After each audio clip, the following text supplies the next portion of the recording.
Good afternoon and welcome to this week's edition of Clear Lake in Review. My guests today are Mrs. Gertrude Holmes and Elsie Wood. The program today is brought to you with the best wishes of the Novatran Corporation in Clear Lake.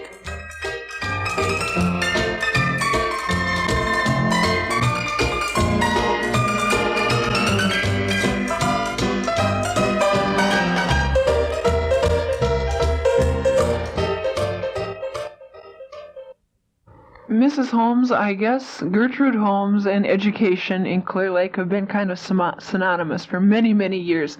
Tell us about your early life and why did you choose to become a teacher? Oh, I loved children. And they call them babysitters now, but they didn't in those days. And I used to take care of everybody's babies when they wanted to go to parties and so forth. And then I even taught my dolls. I didn't start to school until I was 7 in July, and then I started in September. But everything was teaching with me. My sister, mother would ask her to do something, and she'd always say, "You do it, Gert. You're more used to it." And Gert had to do it. So as I said a while ago, that one of my slogans when anybody was asked to do something was ashes to ashes, dust to dust. If no one else will do it, Gertrude must. So I think I got a lot of experience just by doing and keeping on doing. And I said there's so many things that have changed in my time that I said I also said it was many changes since Tige was a pup. For school and learning, I finished here, and then I taught 4 months at WIXK. How old were you then? Oh, not 2. Oh, dear, how old was it? 1910? 17. Yes, I was 17. And then, of course, we had to have so much college, so I went to River Falls to summer schools. And almost every summer until I almost lived up to the law and what we had to do. But I was married in 1915. And my family was in 1917 and 1921, but I didn't go back to teach until 1943, when there was a shortage of teachers. I went out to Woodland School, and the superintendent had known me, and he called me and asked if I would help. Why, I said, "You're crazy. I've been out of school 28 years.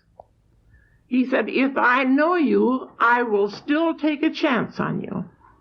So I went out to Woodland School, 7-8 miles out in the country, just to help out until they could find another teacher.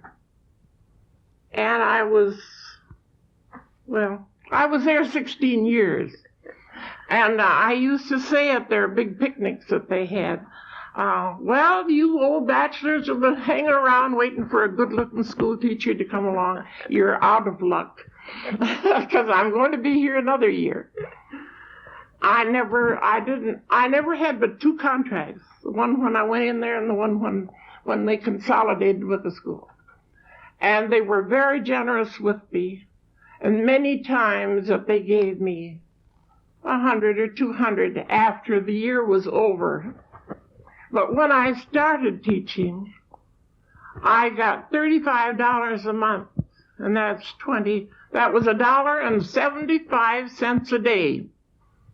I could board myself and buy my own clothes and so forth, on that. And then I think of what is gotten today. But of course, and still I would just as soon go back to the good old days. How How many students did you have in your classrooms back then? Well, I had 18 the first year. And I had 3 little Swede kids that didn't talk a word of English. They didn't know up from down. And, but by the time that I was through, they were talking and jabbering to beat everything. With the little Scandinavians, I had difference with the SH sounds, the CH sounds. And they tried so hard. Well, anyhow, we, in the Balsam Lake paper, not more than a month ago, those pictures were given of the school and really I've gotten many responses from the children that used to go to school and that were in that picture. And I could have named every one of them. I don't care what schools. Well then, after I had taught, I came back and I went out to Willowville, which is only 3 miles out. And teachers were supposed to build their own fires, but out there, my grandfather said, you don't have to build fires. And he lived across the road, so he built my fires. But I wish you could have seen the contract that we had to sign. We had to have 2 petticoats so that no one could see through us, and our shoes, our dresses were down to our shoe tops, and we had to wear shoes. We couldn't go out on a school night, and we had to be in our rooms the rest of the time, so if they called at 9 o'clock, they could get us. Oh, it was fun, but then I lived through it.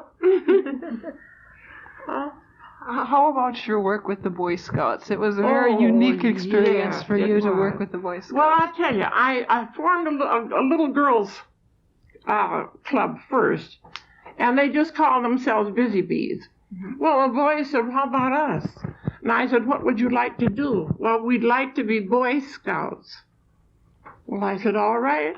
So I contacted the St. Paul area, and we had Boy Scouts. I had 16 boys. I reached out to 2 other school districts, and to make up the 16 boys. And well, they just did everything. We went to I don't know how many roundups. Hudson, New Richmond, St. Paul was the big event. And we made the St. Paul Pioneer Press that time. They said that I was with our pictures on the floor there. They said that I was the only woman scout leader in captivity. So, well, anyhow, then I took them to Camp Nival. I helped them earn their own money by doing craft work in the basement. They earned their own money to go to camp at Camp Nival out of Balsam Lake. Wow. Then I took them over there and saw to it that their tents were up and everything. Then I had to go home because there weren't any women on the ground. So. You can't show them then. That's right. Tell us about your life in between your first teaching experience and your second teaching experience. We've got about a 20-year gap in there. Tell us about yourself then and your family. Oh, heavens, that was just as full as the rest of it was. Oh, I love to travel. And I was very interested in Rebecca Oddfellow work here, and I joined here in 1912 in February. So I've been 63 years a member of the Rebeccas, and it was continuous here. And in the meantime, I visited all of the lodges in the state of Wisconsin. I had to lecture at those places. And 1940, I was elected state president of the Rebecca Assembly. So that was a busy part of your life, too. That's right. How about your husband's career? What did he do? he worked with his father in the store business. He was a merchant in Pineville, and then he was a merchant here. Well, I'm going to tell you another thing. My father was in the livery business, and he met all the trains and took people to their destinations. He met the Holmes family in '98 and took them to Pineville, where he had the store. And then when they moved down to Clear Lake, they moved right next door to us. So I kept one of my commandments. I love my neighbor, and I got him. What do you still want to do in your lifetime, Mrs. Holmes? You've been a busy person. Yeah. I'll just keep right on doing for anybody that wants me. And when I was through teaching school, when I was forced to it, with age and otherwise, I took a trip to Europe. I had done a lot of traveling right here in the States.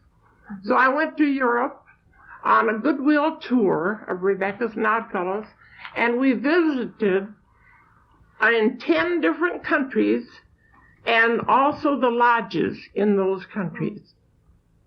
And that was beyond words, and I still correspond with some of the people. And while in Europe, I saw 10 different people that I had known before, and they've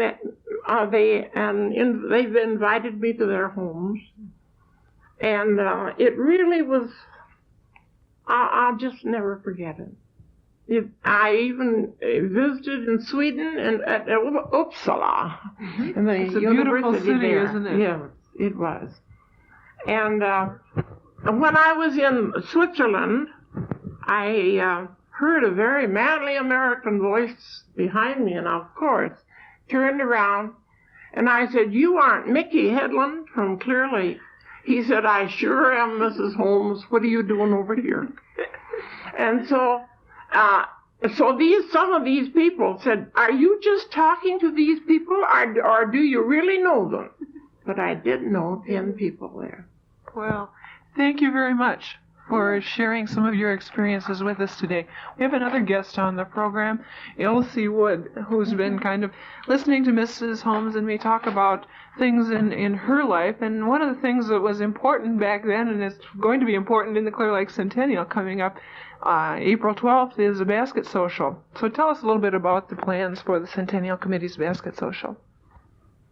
We'd like to invite everyone to come to Clear Lake's next Centennial event.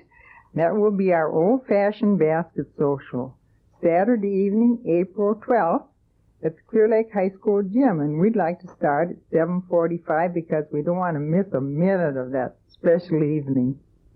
What is a basket social for people who just don't know? People like me that are pretty young. Well, I only attended one myself, so I'm going to have to just go back mostly from what people have told me. But the ladies are to fix a real nice basket, and from what I've heard these fellows telling about in the cafe, they seem to think there's supposed to be some fried chicken in that basket. When I said 11 o'clock at night and eat fried chicken, it didn't sound the greatest to me, but maybe we won't eat that late either.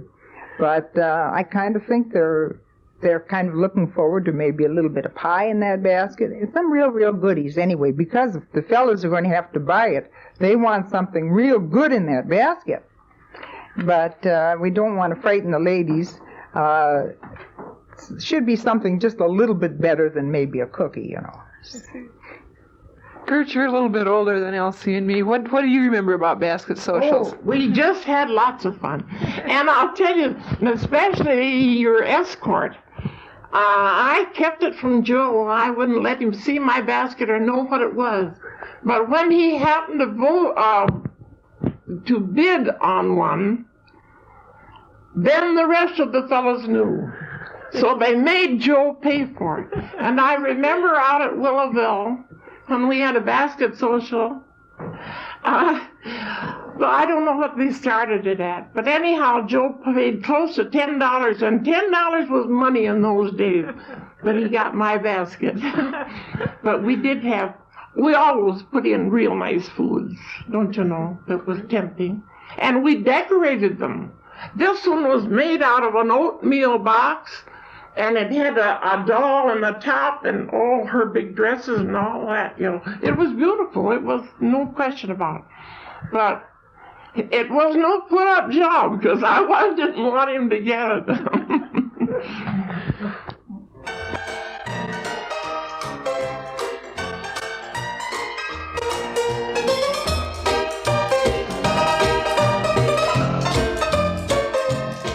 This has been Clear Lake in Review, brought to you this week by the Novatran Corporation of Clear Lake.